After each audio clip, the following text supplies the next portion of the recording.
At the Geneva Blockchain Conference, there's a huge Chinese delegation, and it's led by Tony, who's from the Blockchain Association in Hong Kong. Tony, how many people are in your delegation?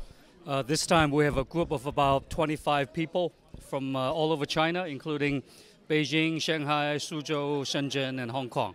Yeah. So I'm the co-chairman and co-founder of Hongkong Blockchain Association and Hongkong Blockchain Academy. So that's really interesting that they have a good integrated group coming here. What is the interest of the group? Why are they coming to Europe? What is the goal? Is it to find new technology or to bring new technology or to basically come for best practices?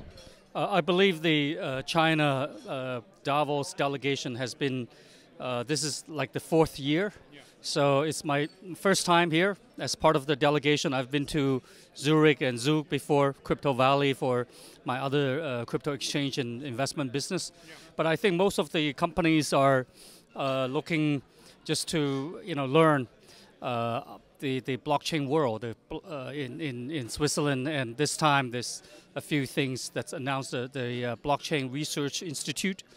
I think that there's a lot of cooperation in terms of blockchain research between China and Switzerland. Yeah. Yeah. Okay, so if we look at the blockchain landscape in China, there's a lot of enthusiasm. It comes from all kinds of different directions. How would you describe it? Where does the interest in blockchain come from? Well, this time it actually came from the top leader, Chairman Xi Jinping, about 3-4 months ago. He announced in an internal high-level, Chinese Communist Party leadership core conference. He announced that blockchain will be the core competitive advantage technology for China, and China should grasp the opportunity. So since he spoke, there's also China quickly announced the central bank sponsored stable coin, which is called DCEP. But they've been working on it for 6 years, right? I mean, blockchain has been popular for the last 4 or 5 years, and not only government but also companies. Is that Chairman says, hey, this is strategic for us? Is that the outcome of all the stuff which is happening in China, or is that really a huge acceleration? I mean, you've been also with this delegation coming here for 4 years. Yeah, well, I believe it's partly coming from internal. China sees blockchain as the latest, greatest technology. It should use blockchain to promote transparency in the governance of the whole country. So a number of projects such as invoices have been used in the using blockchain to ensure the authenticity of these invoices, and it used to be a big abuse. People and companies are buying and selling other people's invoices to escape tax reasons. For tax reasons. So China sees the opportunity for a better governance. So and I think externally it's also a pressure because of the announcement of Libra. I think China doesn't want Libra and also U.S. dollar continue to be even more dominant if Libra gets rolled out all over the world. So I think China is trying to come up with its own digital currency, electronic DEP ahead of Libra. Yeah. And then what do you think? If they have their own digital currency, their digital RMB, will that replace the databases, for example, from Alibaba and WeChat Pay? Will the government provide the back end in the form of a blockchain solution for the normal transactions of money? Yeah, I believe it will be a more advanced level of blockchain. All these other electronic payment wallets are still based on central with the potential for the database administrator to alter things and potential leakage of information, whether it's Alipay or Tencent's wallet. But I believe the DCEP is much more advanced. It also supports offline peer-to-peer payment. Currently, if you want to do a peer-to-peer when you don't have network, you cannot do it using WeChat and Alipay. Although WeChat and Alipay are very advanced. Now in China, you don't have to carry any paper bills, and even the beggars have to have a QR code if they want to get paid, because no carries. If you want your own cash register, you only need a QR code, and you can basically receive money. It's really easy. So I believe China is already very advanced. I believe it is Facebook and Libra. They're trying to play catch up. by using, announcing their blockchain attempt.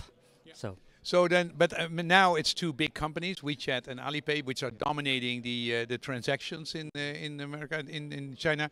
Once this digital RMB, the government will just encourage those companies to move to the next step, and that is basically a centralized blockchain. Yeah, I believe all these companies, the banks and also other payment service providers like Alipay and Tencent, they are called third-party payment gateway solution provider. I think they'll, with their licensed by the Chinese central bank to provide payment services. There are about 200 companies with such a license. I believe with that license, they can continue to provide DCEP payment solutions and wallets.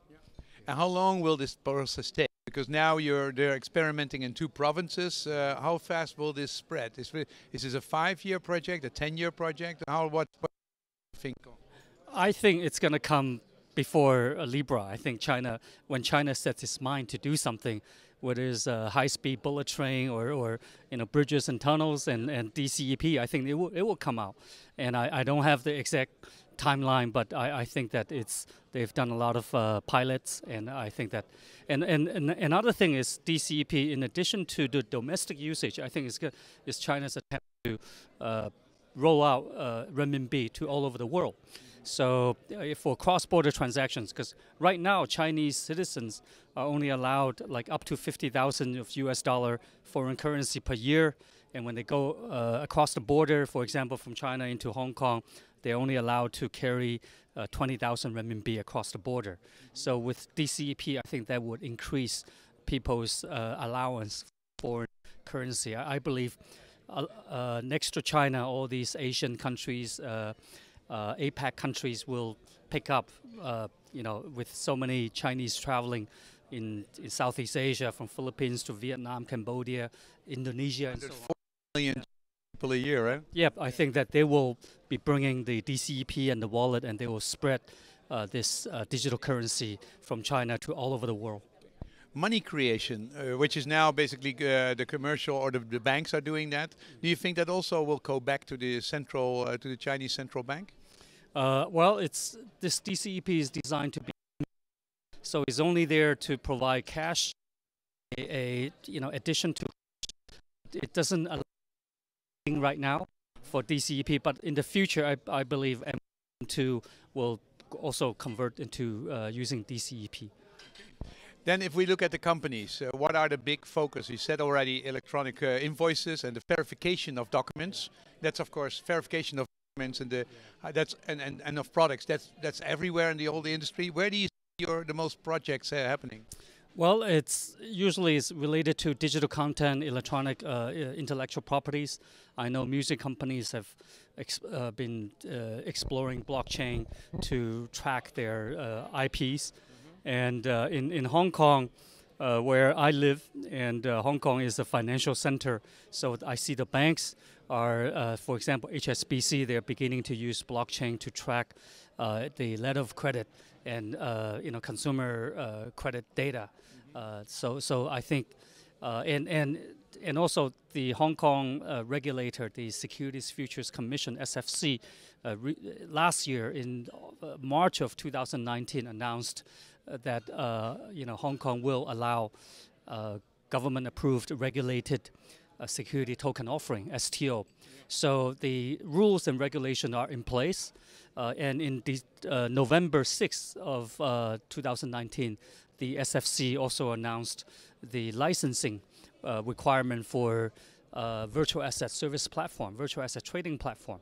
So you can tokenize buildings or tokenize everything. Yep. So I believe this much bigger, because traditionally most of the Chinese they invest in Bitcoin, and as you all know, Bitcoin, Ethereum, that's only a few hundred billion, and so because we're based in Hong Kong, we submitted our application. My other company is called Global STOX.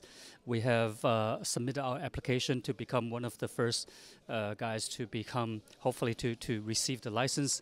And I believe Hong Kong is very well positioned for tokenization from real estate. Chinese people love real estate. Fractional real estate investment using tokens, digital like IPs, antiques, and also tokenization of traditional stocks, whether they are private equities or IPO stocks. And is it the same? Is that that's the Hong Kong the two party the one party two systems? But is the same trends you see in mainland China?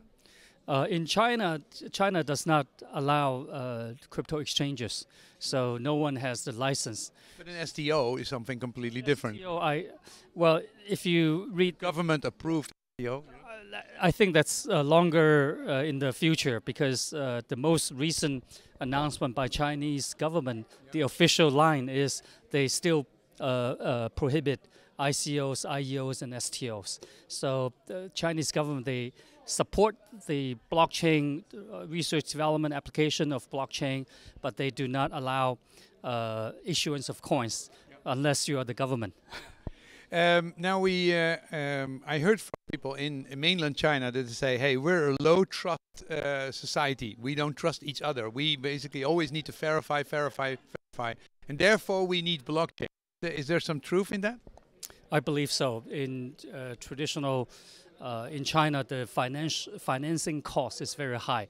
The bank charges, for example, for a simple mortgage, most people buy a home, then they take a bank loan mortgage, they have to pay 7 or 8%. That's much higher than Hong Kong and Europe.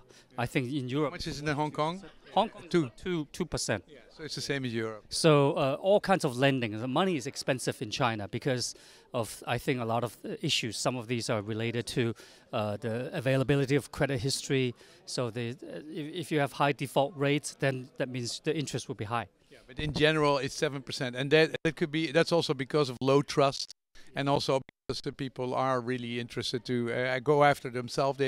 So that's interesting.